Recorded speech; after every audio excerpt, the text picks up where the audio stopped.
Hi, I'm Melissa Bill, and welcome to the Business Roundup, where we catch up with the business movers and shakers in the industry. Today, joining me is Vincent Ambrose, who's the Chief Commercial Officer at Franklin WH Energy Storage. Thank you for joining us today.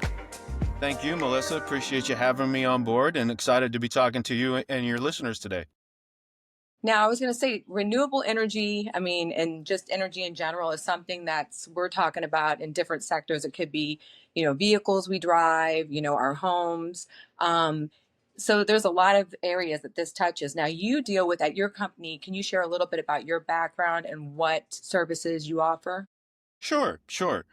First and foremost, so I'm Chief Commercial Officer at Franklin Whole Home. Franklin Whole Home is a pure play energy storage solution provider. We are the manufacturer. If you want to think of it in the context of a technology that optimizes battery and energy management for homeowners. Nice. And so, how long have you been in the industry? Well, I've been in the renewable industry for almost 20 years now. We fondly refer to it as the solar coaster because we have all kinds of ups and downs and crazy tariff stuff to deal with and growth. Been on both the solar side, which is kind of a little bit more mature, and now on the energy storage side of the business, which is just in its beginning stages of growth, and super excited to be in the industry. It's been so much fun to watch. Now, so can you start off by sharing what are some of the top initiatives that are happening in that space, like right now? Yeah, so let's think about homeowners in general, right? We've grown up in the United States, over the last almost 100 years with a grid-based system, right? So utility grid, if you think of it as a monodirectional service, right? Somewhere out there, electrons are being produced by some kind of natural gas or coal-fired or nuclear power plant, right?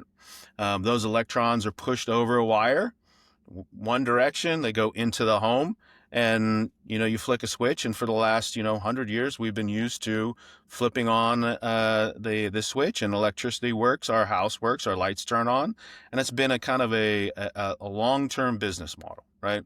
Very very old, but reliable for the most part.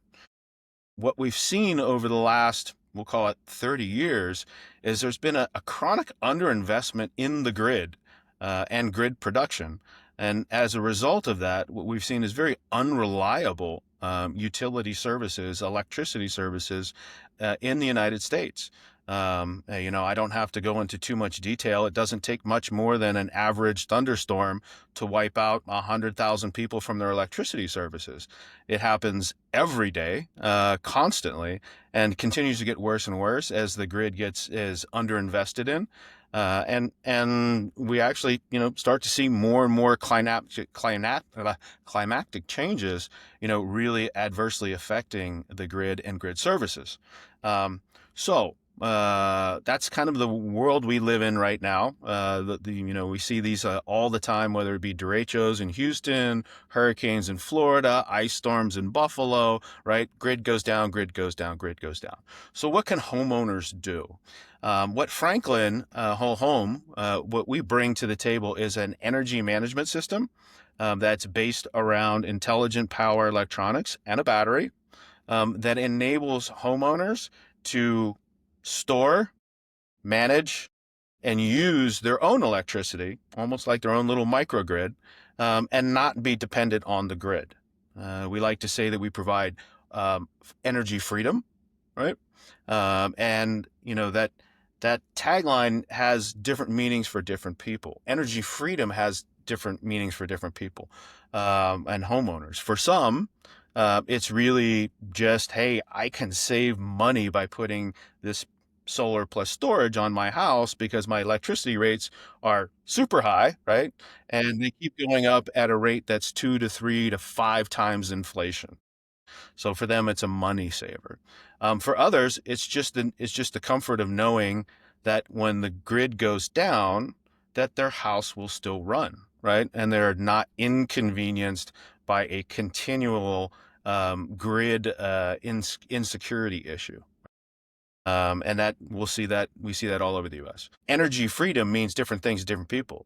For some people, it's, hey, I keep to get my Wi-Fi still works, my refrigerator still works, nothing defreezes, so on and so forth.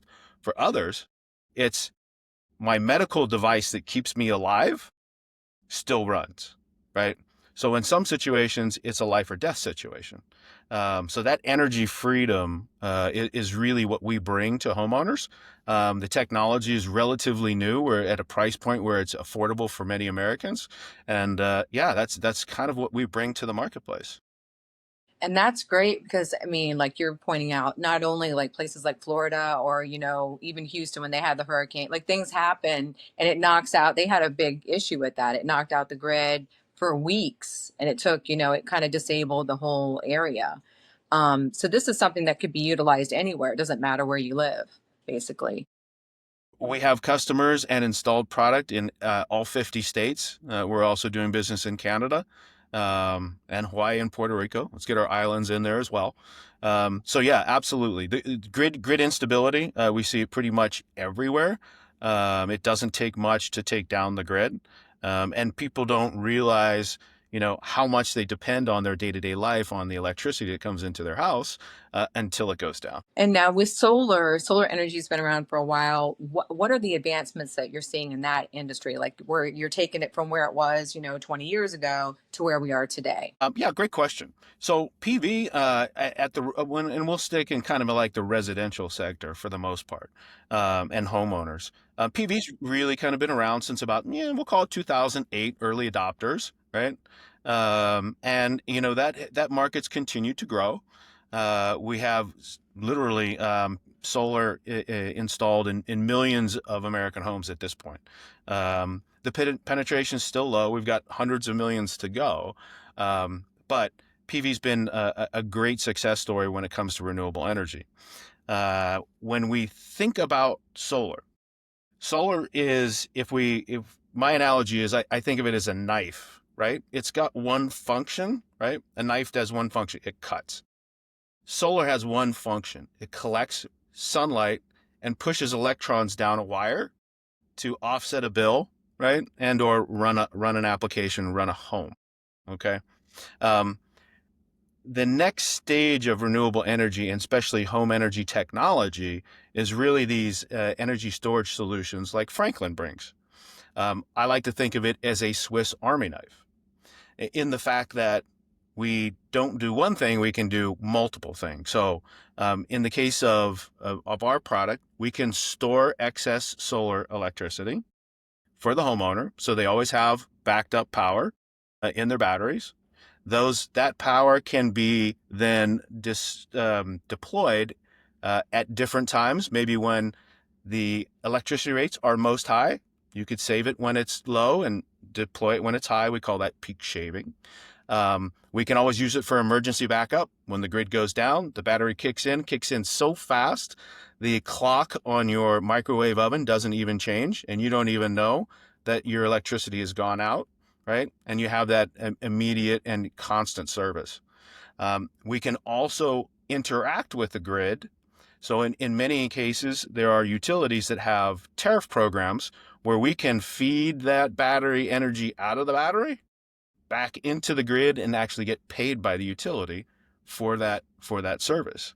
And or we can be used from the grid to actually stabilize the grid. Think of many markets like Texas that go through, I'll call it grid distress, right? Being able to deploy a whole bunch of batteries to settle the grid is another aspect of our business. We can take power from PV, right? We can take it from the solar, which is great. We can pull it in from the grid and manage it. We can take it from your generator. So many homeowners have existing generators on their home site. We tie that into our system. And when needed, if the battery's low and it's maybe dark, it's dark and there's no solar, the system will call back to the generator, turn it on, and generate power for the home, fill the battery back up. It automatically turns it off. It also can interact with an EV. So we have what we call V to L, or vehicle to load. So we can tie in an electric vehicle, and if needed to run the home, we can call back to the car and pull that energy out. So it's kind of the Swiss Army knife of home energy technology and management.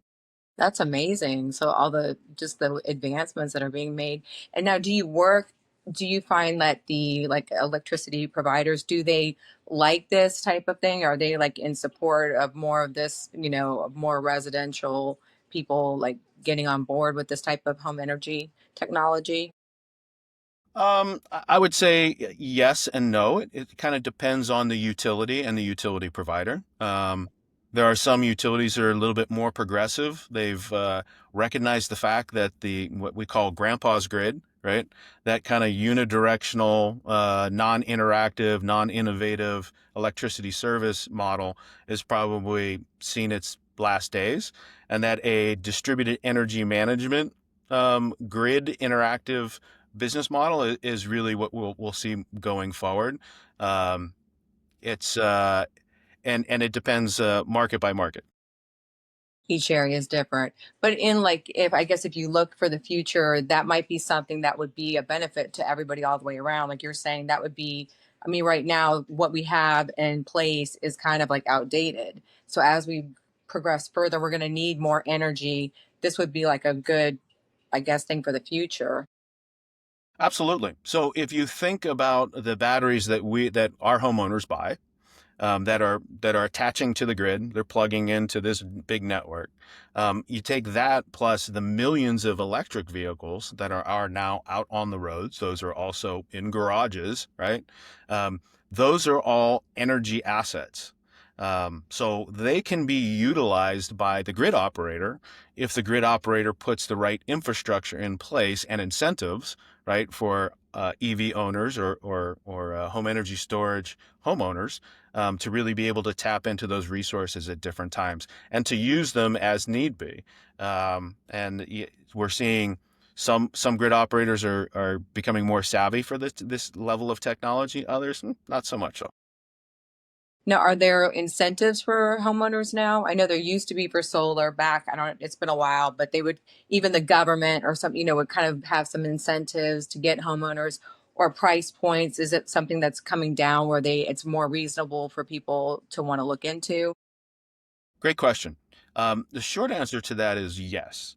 There is a investment tax credit that's available underneath the umbrella of home energy efficiency. Think of it in terms of upgraded windows, switching to a high efficiency heat pump, solar and/or storage.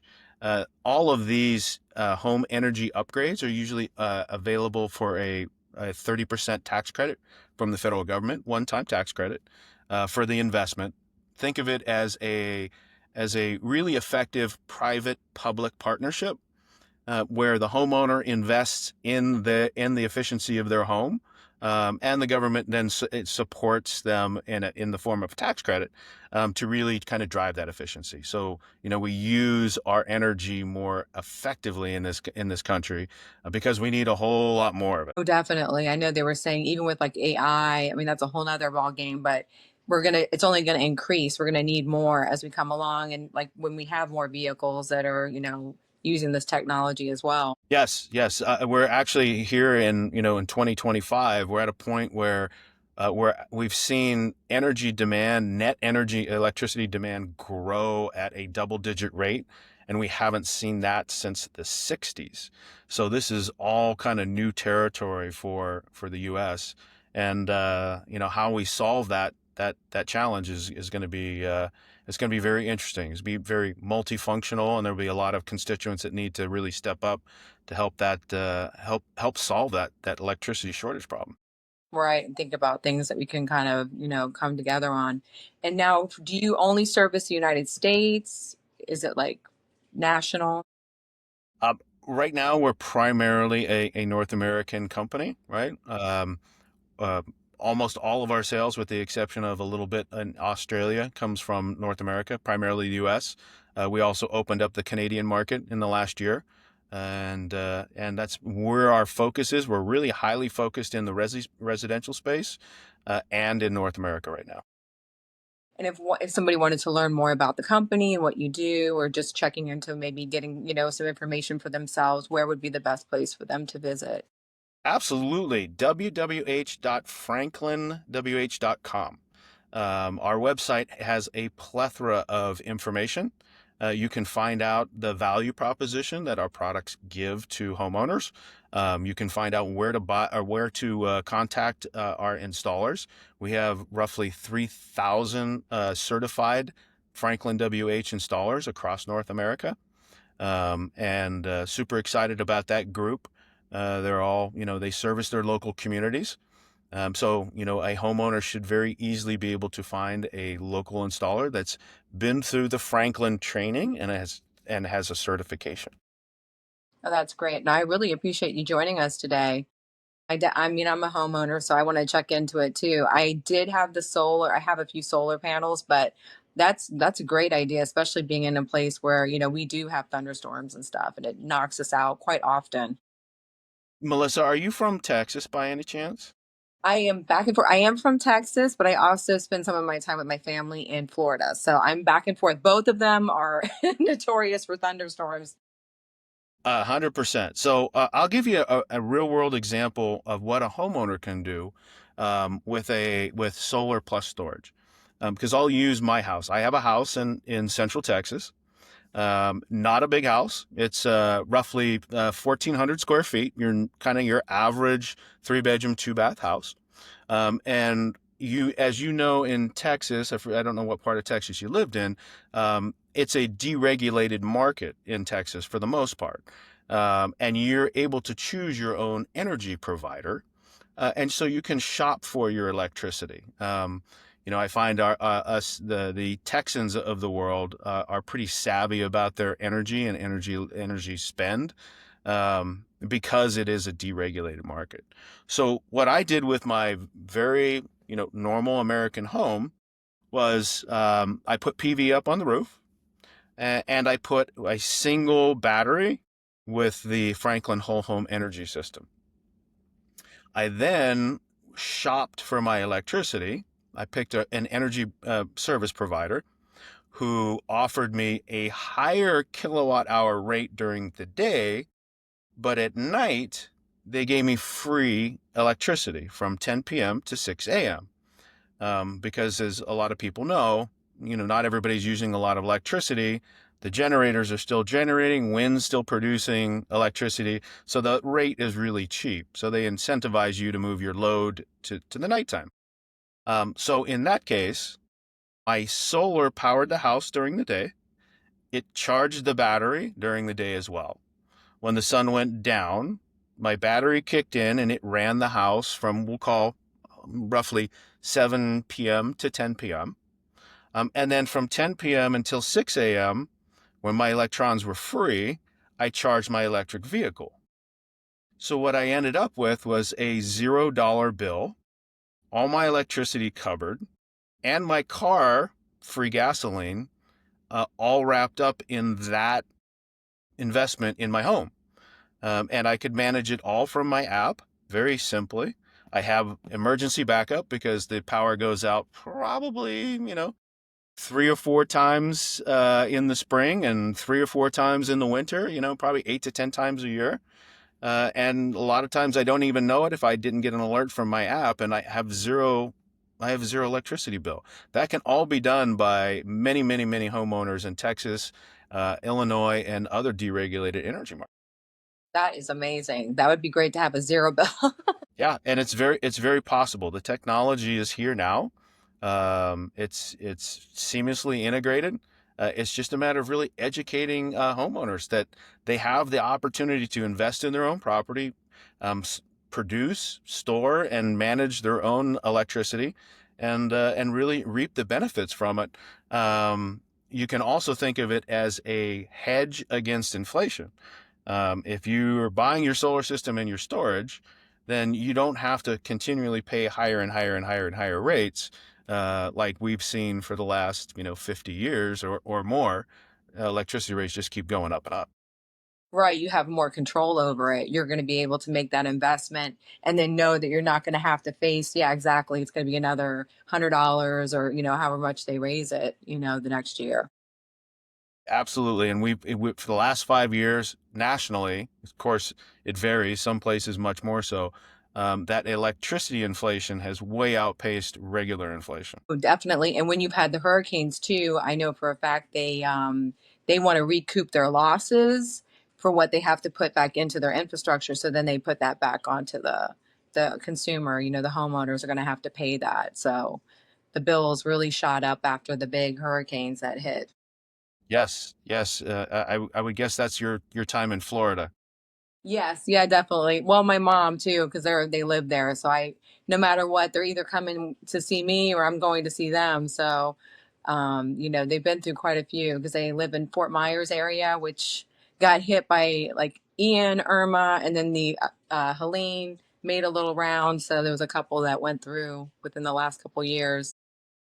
So, Melissa, if we haven't already shared with you, we have a wonderful case study that was done after Hurricane Ian came through in the Fort Myers area. Okay. We had a homeowner customer that had installed solar plus our battery storage solution. Ian came in, flooded the place. There was 30 inches of water in his house. He had turned off the electricity, but the battery ran the entire time, even though it was almost fully submerged. When the water receded, he turned the electricity back on and the battery ran the house and the air conditioning while he cleaned up his house, and all of his neighbors were suffering, from that 95-degree heat that came in the next day. What that's incredible that it was able to like sustain that because that's salt water. You have, I mean, it gets rust most of the anything that it comes in contact with. Yeah, 100%. We build a very, very robust and strong product.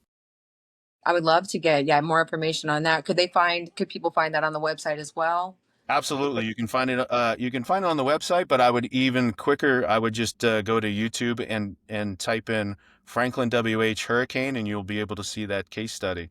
Really great homeowner customer of ours. Okay, perfect. Thank you. Well, thank you again for joining us today, and hopefully we can have you back later. Thank you, Melissa. Appreciate it. I appreciate the opportunity to address your audience, and feel free to reach out to me at any time. I'm a friend of the industry, and we can't get the news out to enough good homeowners that they've got the opportunity to really put control back into their hands. Hi, thank you for joining us for another episode of the Business Roundup. If you haven't already, please subscribe or follow us on Instagram or YouTube. Also, feel free to leave comments below on topics you'd like us to cover. Until next time, I'm Melissa Bell.